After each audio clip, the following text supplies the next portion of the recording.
公主湾以前是人挤人的，你看现在整排都倒掉了，这一整排都在出租，一条路现在这么冷清。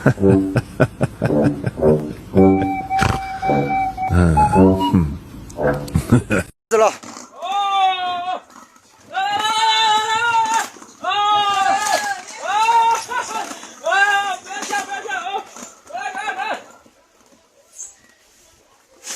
那活该了，当真是。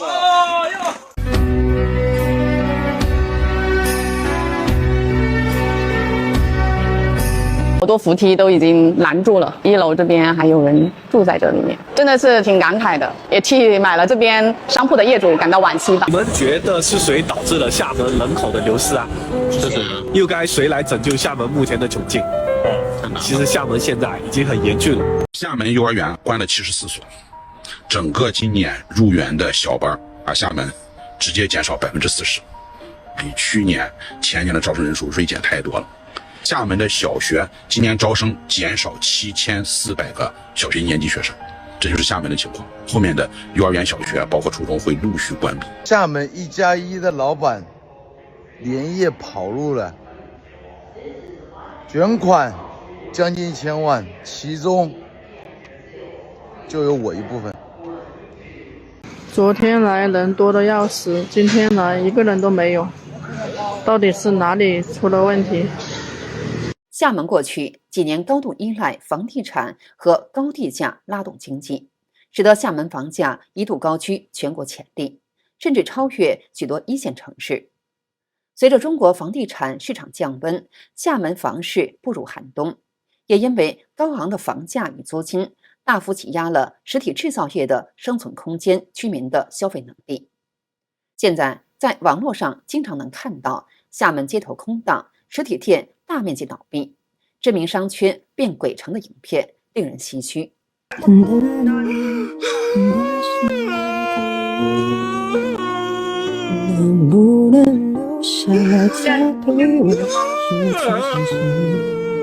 现在厦门的中山路真的很奇怪，店铺永远在开业，永远在倒，一波老板刚来，一波老板又走了，都撑不住了。招牌换了又换，转让贴撕了又撕，好像永远撕不完。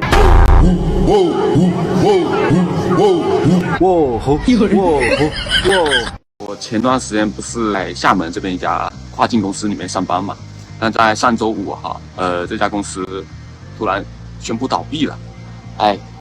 我开年的时候拍的这2家店，这家店跟这家店就是在 BRT 底下的，这个金榜公园 BRT 底下的这2家店，居然到现在都还没有租出去，什么情况啊？这个位置都还可以，竟然也空了这么久，都是去年空到现在的。现在厦门到底怎么了？说出来呀，你可能都不敢信。茶叶店呢，1个月卖不出几盒；瑜伽馆办了年卡的人呀都不来了；宠物店连猫粮呢都卖不动了；家政公司的阿姨呢比客户还多；打印店的门口冷冷清清的；足浴店白天根本没人进；连巷子口那家排队排到马路上的烧烤店，现在呀都在转让了。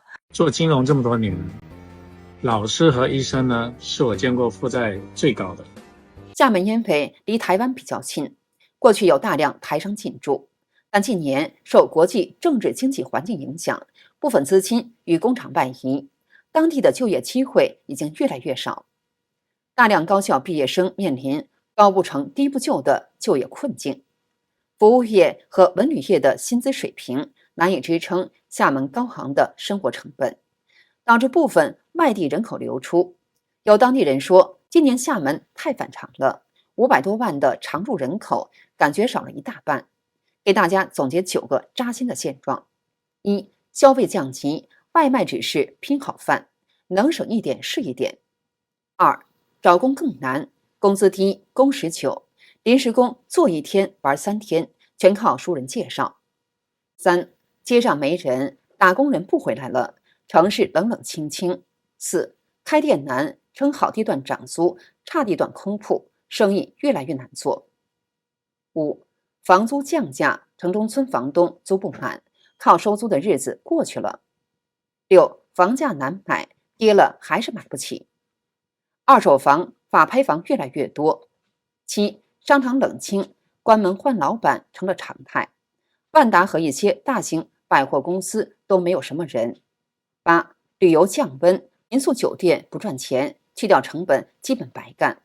9. 城中村改造后没了烟火气，人都往岛外或老家跑了。我房子贷款还有280万，但是我现在厦门的房子差不多也就值个200万，有谁能告诉我该怎么办？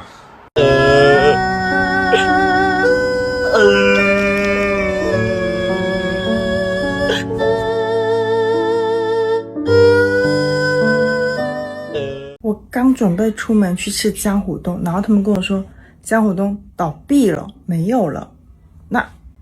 那你们在厦门吃什么烤肉啊？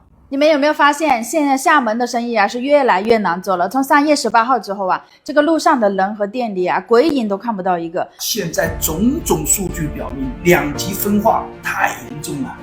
餐饮行业2025年全国关停了近300万家店了，福州光半年就倒闭了上千家店。今年失业的特别多，基本上大部分厂现在都在裁员。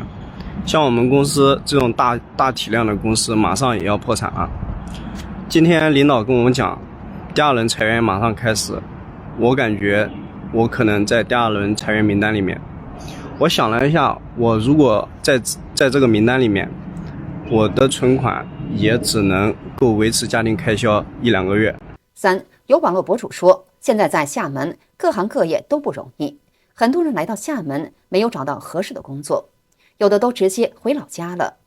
就连厦门知名企业纵母科技都倒闭了，听说当年风光时融资了20多个亿，在它辉煌时企业估值也达到了90多个亿，现在连房租水电都交不起了，工人工资也欠几百万都发不出去了，大门被贴上了封条，老板跑路了。今年厦门当地的永辉超市很多老板都闭店了，实体真的太难了。万达的金街也不再是金街了，很多店面都空着租不出去，就连以前中山路一地难求的地方也很多店面空着。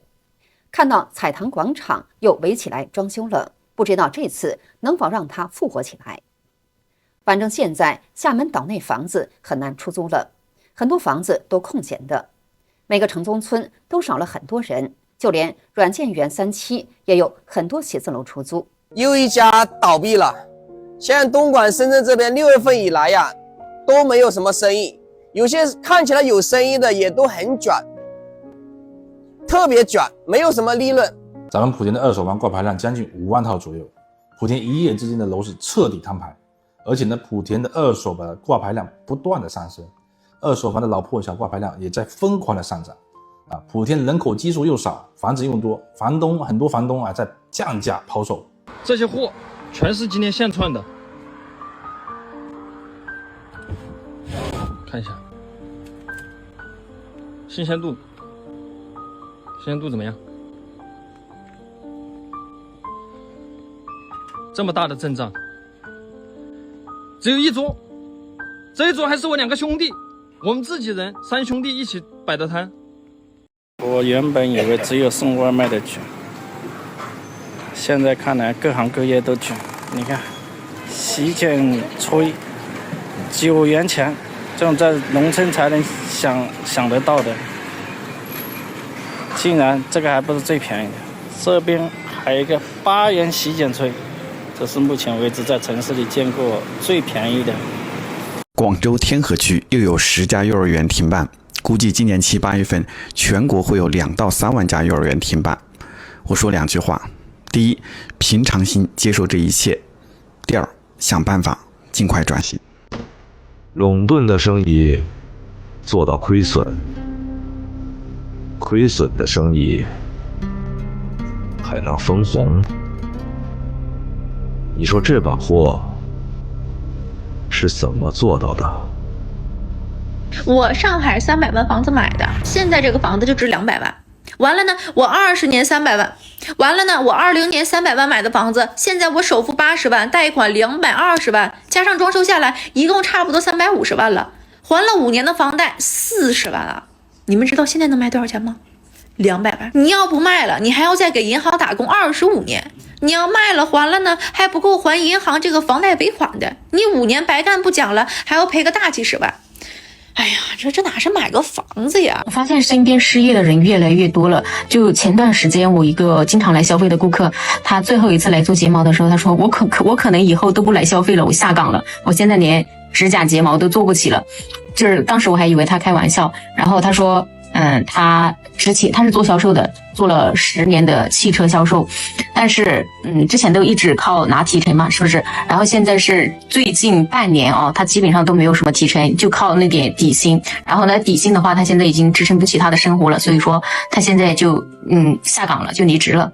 厦门这种高房价、低薪资、重度依赖房地产或特定单一产业、实体经济空心化的经济特征，在中国其他城市现状中并非孤立。例如温州曾因温州炒房团闻名全国，导致一个实业立市的城市房价在2011年前后一度超越上海。这种疯狂吸干了民间原本用于实体制造业的资金，导致经济脱实向虚。泡沫破裂时，温州曾爆发大规模的老板跑路潮与弃房断供潮。有些黄金地段的豪宅房价直接腰斩。如今的温州虽然在努力重振实业，但许多年轻人依然面临老一辈资产在房市与民间借贷中缩水，新一代在当地找不到高薪工作的困境，导致温州本土的高学历人才大量外流。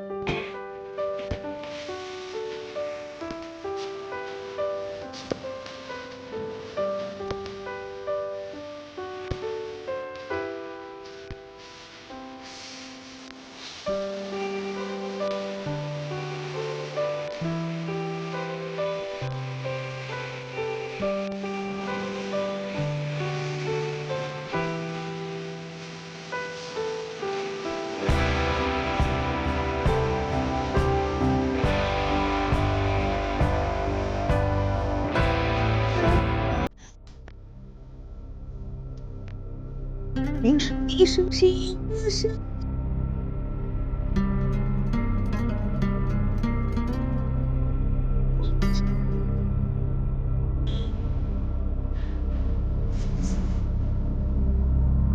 大学以为相爱就是永远。